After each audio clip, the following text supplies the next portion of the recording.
I'm not retired yet, my friend. No, no. They can say whatever they want, but it's not that easy. One fight, don't put in that position. You need to do a lot of things. Canelo Alvarez thinks you're not a 54 pounder. In other words, you say, nah, he's too small. That's his take. There's a reason why Israel was so respectful in the fight. Anytime I let my hands go, he would grab me or move. Terence, but Crawford has never been one to mince words, and his recent remarks about Canelo Alvarez are a perfect example of his straight-shooting nature. Crawford didn't hold back when he spoke on how Canelo's star power is fading in the boxing world. His comments came after reports surfaced that he might be placed on the undercard of Canelo's upcoming fight, something Crawford clearly sees as a step down. This isn't some far-off speculation. It's happening now, and says a lot about the shifting dynamics in boxing and the growing tension between these two elite fighters. We all know Canelo is great. We all know he's big. We all know he's strong. He got good timing. He got good punching power. He moves his head well. He's a good counter puncher. We all know all that things about Canelo, but we never seen Terence Crawford at 168. So we don't know. We don't know if Terence Crawford can take his punch power. We don't know if Canelo going to be able to box, toe-to-toe with Terence. Here's how the story unfolds. Terence Crawford highly anticipated rematch with Errol Spence Jr., arguably one of the biggest fights in the welterweight division, was reportedly set to take place on the undercard Canelo Alvarez's next bout. The news sparked confusion and outrage among fans. After all, why would one of the top pound-for-pound fighters, who decisively dominated Spence in their first encounter, be relegated to a supporting role? The answer? It comes down to numbers. While Canelo is undeniably one of boxing's most accomplished names, his recent pay-per-view buys and ticket sales have taken a noticeable hit. His bouts with Gennady Golovkin and Dmitry Bivol failed to generate the buzz or box office returns expected from a superstar of his caliber. I mean, it could happen. I mean, why not? If Crawford want to challenge himself to be great, let him try to be great. So, I'm with it. So, I'll be going for Bud. If he fight Canelo, I'll be going for him. I mean, I don't know if he gonna win or lose, but I definitely be going for Crawford. I think if anybody can pull it off, he can pull it off. Yeah. Crawford, never one to stay silent in the face of disrespect, didn't hold back. His pointed remarks about Canelo weren't just a personal jab. They were a bold reminder that the landscape of boxing has shifted. In Crawford's eyes, it's not Canelo, but himself who now rules the welterweight division. His dominant performance against Spence wasn't just a win, it was a statement. That victory solidified Crawford's place among the all-time greats, firmly establishing him as one of the top pound-for-pound fighters in the world. Bud versus Canelo, based on last fight, is a 50-50. So Canelo fights an undisputed champ, up-and-coming former champion, and an up-and-coming undefeated contender. And somehow those three last opponents are somehow compared to Bud's Madrimov fight, making it a 50-50 fight? Wow. And yet, despite everything he's accomplished, Crawford finds himself placed on the undercard, forced to share the spotlight with a fighter whose recent performances have raised more questions than praise. His blunt remark about ticket sales being dead wasn't just trash talk, it was a hard truth.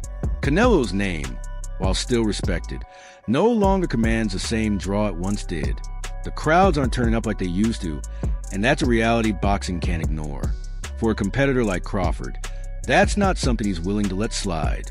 The growing tension between him and Canelo runs deeper than just pay-per-view placements. It's a battle over legacy, pride, and who truly hold the crown in today's boxing world. Don't you all want to see knockouts? I'm from a different time in this sport when fighters went to war in the ring. We wanted to destroy our opponents. I still took the Pacquiao fight knowing my body was broken and old and I couldn't beat him. But I was a warrior. I wanted to be a legend. It's a different mentality, a champion's mentality. Canelo wants to get paid. He avoids Benavidez and Bivol, who schooled him just like Mayweather. He wants to cruise easily into retirement. Canelo, once seen as untouchable in the ring, has begun to show signs of vulnerability. His loss to Dmitry Bivol exposed some cracks in the armor, and his decision to remain at super middleweight instead of pursuing a rematch at light heavyweight raised eyebrows across the boxing world. What was once a dominant reign now feels more like a carefully curated run, driven more by big paydays than by taking on the toughest challenges. His recent performances haven't lived up to the hype, and his inability or unwillingness to secure the mega fights fans are demanding, like a showdown with Crawford or even David Benavidez, has only added to the growing criticism. Meanwhile, Crawford continues to do what champions do: dominate. His emphatic knockout win over Spence didn't just settle a rivalry, it reinforced his position at the top of the sport, leaving little doubt about who the real king of boxing is right now.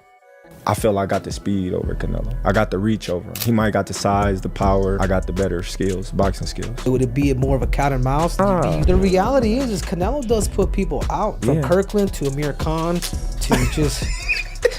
Don't do obviously, I'm just saying, man. No, but he's not. Kovalev was older. And he does. Don't get me wrong. He does have a lot of power.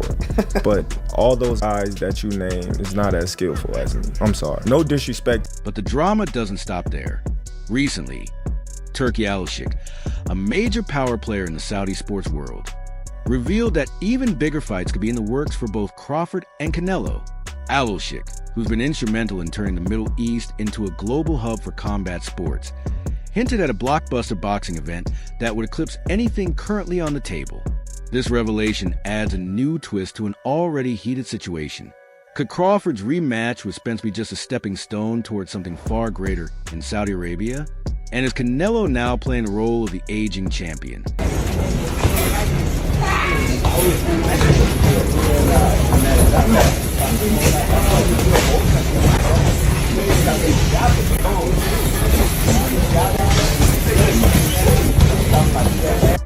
Leaning on rising stars like Crawford to keep his name relevant?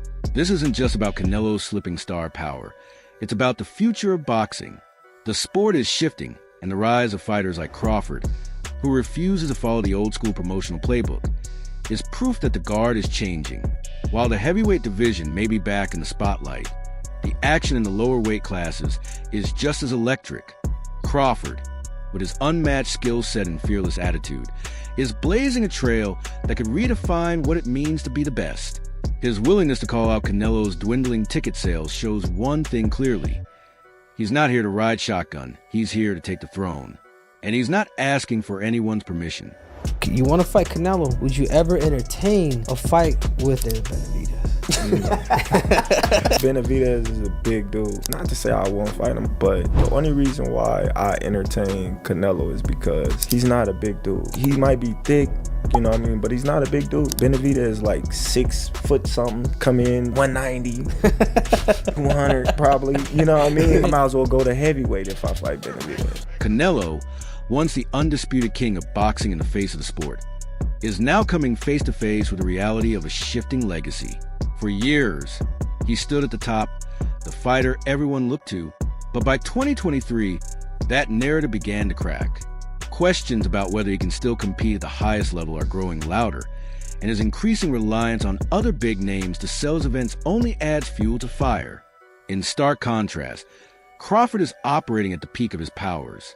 His demolition of Errol Spence was nothing short of a career-defining moment, an emphatic performance that silenced doubters and cemented his status as the sport's pound-for-pound king. Yet somehow, despite that dominance, he finds himself on the undercard of a fighter he no longer sees as the top draw. And it's not just Crawford who sees it that way. David Benavidez has also called out Canelo, suggesting the hype no longer matches the reality. The message is clear. If you're still claiming to be the best, you've got to prove it in the ring. You got to fight the best in the division. I'm number one in the division, number one contender. The second one is David Morrell. He's not fighting me, nor he's not fighting David Morrell. So it makes no sense. How is he going to call himself the champion and have all these belts if he doesn't fight the number one or the number two guys? He's asking $200 million. Why, when they bring my name up with him? Canelo Alvarez has the boxing world buzzing once again. But this time, it's not about a controversial scorecard or a title belt. It's about whether he can hold his own or even shine among the giants of the sport. New footage has emerged of the Mexican icon sparring with undefeated heavyweight contender Frank Sanchez, and it's already sending shockwaves through the boxing community. For fans who follow Canelo's journey from 147 to 175 pounds, this move shouldn't come as a total shock. The man who built his legacy starting in the welterweight division has never been one to acknowledge limits. And now, he may be eyeing his boldest challenge yet.